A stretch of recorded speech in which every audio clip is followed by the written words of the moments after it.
जी के पास जा रही हूँ। लाइनें मारने से नहीं होता ना। लाइन नहीं मार रहा हूँ ना। अच्छा, मैं एक बार किशोर जी के पास। किशोर जी, महाराष्ट्र के चुनाव आते हैं, लोकसभा के जब लोकसभा के चुनाव आते हैं उसके बाद महाराष्ट्र में चुनाव होते हैं। अब ये विधानसभाओं की भी सहमति होगी इसमें, ऐसा नहीं है कि इसको सिर्फ संसद के जरिए, विधानसभाओं की भी सहमति जरूरी है, उसके बाद ही ला सकते हैं। तो ये कैसे नरेंद्र मोदी ही प्रधानमंत्री रहे, इसकी तरफ काम कर रही है बीजेपी?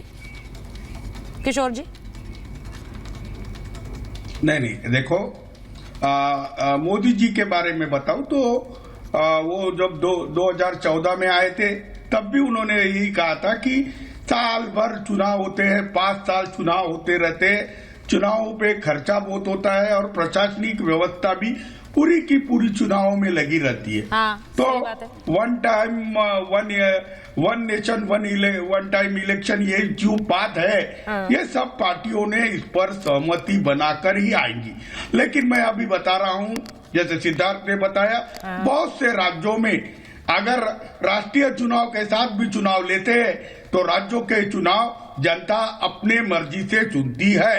तो जनता के विवेक पे छोड़ना चाहिए। और रिपोर्ट जो आया है उस रिपोर्ट को सकारात्मक लेते हुए सब पार्टियां अपना अपना ओपिनियन रखेंगी। लेकिन मोदी जी जब भी रहते हैं तो ऐसा लगता है कहीं तानाशाही तो आ नहीं रही। तो ये शंका है विपक्ष की, क्यों लगता है ऐसा आपको? दूर होनी चाहिए। और मुझे तो लगता है नहीं किशोर जी, लगना और उसे सिद्ध करने में फर्क है। अगर 2 बार से सरकारें आ रही हैं, बीजेपी की सरकार बन रही है, लोग वोट दे रहे हैं, उसे आप तानाशाही कहेंगे या कुछ और कहेंगे? चंडीगढ़ में हुआ था। नहीं, मैं एक बात बताऊं तुमको। हाँ। बीजेपी के जितने भी वरिष्ठ नेता है, वो मुझे कहते हैं कि मोदी जी का काम करने की पद्धत यह प्रजातांत्रिक नहीं है। ठीक है। वो आत्ममुग्धता में व्यस्त है, वो किसी जनता को नहीं करते। तो ये बात है। सुचित्रा जी, बीजेपी में ही ये बात आती है और मोदी जी का काम करने का तरीका ऐसा है। लेकिन वो नहीं, मैं बता रहा हूं, चर्चा के लिए अभी तो खुला है। मैं मेरा ओपिनियन रख रहा हूं कि चुनाव एक साथ होना उचित है। बार बार चुनाव होने से देश का बहुत पैसा खर्च होता है और सारा देश हर दम चुनाव के मूड में रहता है, विकास के मूड में बहुत कम रहता है। मुझे भी लगता है कि वन टाइम देखिए, अब मैं इसी की बात कर रही थी, किशोर जी कह रहे हैं कि वन नेशन वन इलेक्शन में पैसे की बर्बादी कम होती है, हर समय देश चुनाव मोड में नहीं रहता। ये तो आप ही लोग कहते हैं कि भाई बीजेपी हर टाइम चुनाव मोड में रहती, तो आप लोगों को तो खुश होना चाहिए। अब यहां पर एक किशोर तिवारी ने कह दिया, थोड़ी देर पहले नेशनल कॉन्फ्रेंस ने कह दिया कि वन नेशन इलेक्शन के हम समर्थन में। मैं आपसे पूछ लेती हूँ प्रियंका जी, क्या पार्टी का स्टैंड क्या है, वन नेशन वन इलेक्शन या उसके खिलाफ? देखिए सुचारिता जी, सीधी सी बात ये मुद्दा है 130 करोड़ लोगों का या फिर एंटायर पॉलिटिकल साइंस डिग्री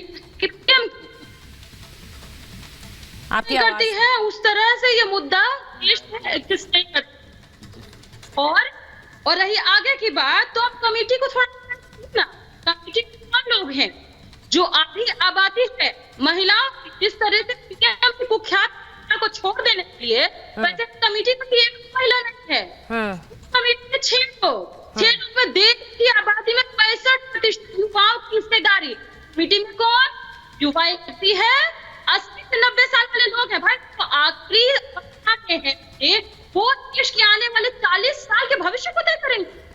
और जिनको फिक्र हो रही है ना, बड़ा दिल दुख रहा है, हमारे पैसे खर्च हो जाएंगे, तो 2019 का लोकसभा चुनाव याद दिला दो। पूरे विश्व देखिए, मैं प्रियंका जी, आपकी ऑडियो क्लियर नहीं है, मैं आपकी बात सुन नहीं पा रही हूँ, उसको जरा दुरुस्त करा लेती हूँ, फिर वापस आती हूँ। मैं एक बार जरा ये भी बता दूं कि गृह मंत्री अमित शाह ने पोस्ट किया है, उन्होंने कहा एक देश एक चुनाव पर अमित शाह ने कहा लोकतंत्र के लिए ऐतिहासिक दिन है आज।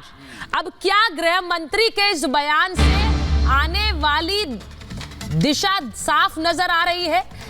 गृह मंत्री अमित शाह ने सीधे सीधे कहा है कि आज वन नेशन वन इलेक्शन पर रिपोर्ट सौंपी गई है और ये एक ऐतिहासिक दिन है। मेरा सीधा सवाल है, बड़े बड़े फैसले लेने के लिए तीसरा टर्म हमारा होगा, ये प्रधानमंत्री खुद कह चुके हैं। उन बड़े फैसलों में सिद्धार्थ जी कौन से फैसले हैं? क्या एक तस्वीर आप दर्शकों को दे सकते हैं जिसके लिए आप लोग ये भी चाहते हैं कि बहुमत हो आपके पास? देखिए सुचेता जी, हाँ। हमने तो जो वादा किया सब कुछ पहले ही पूरा करते जा रहे हैं। हम दिखाते जा रहे हैं देश की जनता को कि हमारी जिस चीज को लेकर के कमिटमेंट है उसको निश्चित रूप से हम पूरा करेंगे। इसमें से कोई भी छुपी हुई बात नहीं है, इसमें से कोई भी ऐसी बात नहीं है जिसका वादा हमने पहले ना किया हो, जिसकी बात हमने ना कही हो। वो जैसे ही बोलेंगे आप उन्हें काउंटर करने लगते हैं। अच्छा संजय जी, अच्छा 1 मिनट बात तो बोलने, अरे 4 वाक्य तो बोलने दीजिए, उसके बाद काउंटर करिए ना। आप तो बोल वादा नहीं किया था, आपने जो वायदा किया था उसका उल्टा देश की जनता को आपने दिया। This is not right Sanjay ji. माना सीए के रूल्स आ गए हैं, पर आप स्टूडियो को शाहीन बाग मत बनाइए, मैं आपसे आग्रह कर रहा हूं, थोड़ा सा छोड़िए। यही है, रिक्वेस्ट कर रहा हूं आपसे, आप बोलने नहीं दे रहे, बिल्कुल हाईजैक करेंगे। अरे खत्म करना, बोलने आप मुझे नहीं दे रहे, खत्म आप कर रहे हैं। अपने से कह दे कि अब ले लो, ये विरोधियों को खत्म करने का एक षड्यंत्र है। मैं चाहता हूं कि मेरा दिल खुश हो जाए, बीपी बढ़ जाएगा। सुन लीजिए, आपका दिल खुश करने के लिए कुछ भी थोड़ी बोलेंगे, सुन लीजिए। बीजेपी का षड्यंत्र है, नहीं आप करो विरोधियों को, मतलब पाकिस्तानी कह दो, अफगानिस्तानी कह दो, ये गलत है। अच्छा, विरोधियों को खत्म कैसे किया जाता है? मैं एक चीज समझ, बार बार ये कहते हैं मोदी आ जाएंगे फिर चुनाव नहीं होंगे। प्रेम कुमार जी आप बार बार ये बोलते हैं विरोधियों को, ये जो संजय मिश्रा जी कह रहे हैं विरोधी खत्म कर देंगे, चुनाव नहीं होने देंगे, नरेंद्र मोदी ये सुनिश्चित कर लेंगे कि वही प्रधानमंत्री बन रहे हैं। ये क्या जनता की सहमति के बिना हो रहा है? मेरा बार बार सवाल ये है, आप चुनाव में जाते हैं, वोट करते हैं, तब सरकारें बनती हैं, बहुमत के साथ बनती हैं, फिर आप दोष बार बार इन पर क्यों मढ़ रहे हैं? देखिए, हम अपना फोकस इसी विषय पर रखते हैं, हाँ। एक देश और एक चुनाव पर। हमारे देश नहीं, सवाल का जवाब तो दीजिए। सुनिए, हमारे देश की जो तासीर है उसके मुताबिक राज्यसभा का चुनाव हर 2 साल पर होता है और ये राज्यसभा को भी खत्म कर देंगे। दूसरा एक हिपोथेटिकल बात कर सकते हैं, कैसे मैं टॉलरेट कर लूं ना, राज्यसभा का चुनाव खत्म कर देंगे। सुनिए ना, वन नेशन वन इलेक्शन का क्या मतलब? चुनाव कौन सा भैया, राज्यसभा में कौन वोट करते हैं? अब बात किसी राज्य में किशोर जी को लीजिए, बोलने दीजिए, नहीं बोलने दीजिएगा 150। अच्छा ठीक है, एक एक करके जल्दी से बोलिए। प्रेम जी आप बोलिए, उसके बाद बोलिए। ठीक है, बोलिए। फिर मैं अश्विनी जी के पास जाऊंगी, अश्विनी जी और किशोर जी। हाँ, हिपोथेटिकल है कि 5 साल पर चलिए एक बार चुनाव होगा। कोई ऐसी घड़ी आ जाती है जबकि उस चुनाव करना मुमकिन नहीं रह जाता है, मान लीजिए विदेशी आक्रमण हो, प्राकृतिक आपदा हो, कुछ ऐसी, तो देश का अनइलेक्टेड फेज में रहेगा क्या? ये सबसे बड़ा सवाल है। ये सही कह रही थी भारती जी, कह रही थी वो एंटायर पॉलिटिकल साइंस के थ्योरी से निकला है क्या, वन नेशन वन इलेक्शन। मैं सहमत हूं भारती जी की बात। कमाल हो जाएगा। अरे भैया, इमरजेंसी सिचुएशन हुई तो उसको अलग डील करा जाएगा। निश्चित रूप से इमरजेंसी आज हो जाए और लोकसभा के चुनाव सामने तो अनइलेक्टेड रहेगा क्या देश? अरे बढ़ाने पड़ेंगे तो बढ़ता है। अच्छा, मैं एक बार अश्विनी जी के पास जा रही हूँ। अगर राज्य में किसी में रह जाएगा तो रिपोर्ट में लिखा है मैं एक बार समय के लिए चुनाव किशोर जी आ रही हूँ। अश्विनी जी जरा ये बताइए, किशोर जी आ रही हूँ, एक बार किशोर जी और अश्विनी जी को स्क्रीन पर रखिए। किशोर जी पहले, अश्विनी जी फिर आपके पास। अश्विनी जी जरा ये बता दीजिए, क्योंकि इसमें ये भी है कि आप ये फैसले ऐसे नहीं लिए जा सकते हैं। आपको देश में विधानसभाओं के भी आधी विधानसभाओं से बहुमत लेना होगा, आपको 2/3 बहुमत लेना होगा।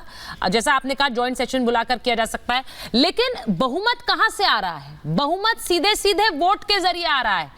क्या किसी देश की सरकार के पास क्या संविधान बदलना और संविधान में संशोधन करना, इनमें फर्क नहीं है? बार बार विपक्ष कहता है संविधान बदल देंगे।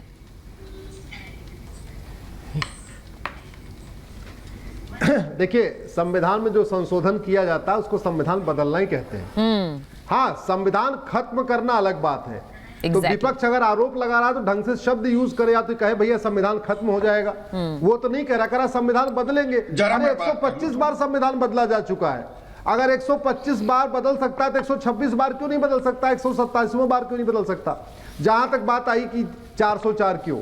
हाँ। 404 राजीव गांधी जी को मिला था, उसके बदले उन्होंने क्या किया? सिटीजनशिप एक्ट को बदला और 60 लाख घुसपैठियों को असम में नागरिकता दे दिया। 404 सीट राजीव गांधी जी को मिला, उसके बदले उन्होंने सुप्रीम कोर्ट का फैसला पलट दिया साहबानों केस में और मुस्लिम बहनों का अधिकार छीन लिया। तो अगर अब दोबारा 404 सीट की मांग हो रही है वन नेशन वन इलेक्शन के लिए, one nation one civil code के लिए, one nation one police code के लिए, one nation one judicial code के लिए, one nation one education code के लिए, तुष्टीकरण खत्म करने के लिए, जाति का जहर खत्म करने के लिए, तो ये तो अच्छी बात है। अच्छा, इसका फायदा क्या होगा सुचित्रा जी, मैं बताता हूं। देखिए, जैसे जैसे इलेक्शन होता है, हर साल 5-6 विधानसभा का इलेक्शन होता है, ठीक है, टाइम बर्बाद होता है, पैसा बर्बाद होता है, मैन पावर बर्बाद होता है, सारे टीचर्स की ड्यूटी लगी रहती है, ज्यादातर इलेक्शन स्कूलों में होता है, स्कूल बंद कर दिया जाता है, और सबसे बड़ी बात, दल बदल की घटना हमेशा इलेक्शन के टाइम पे ही होती है।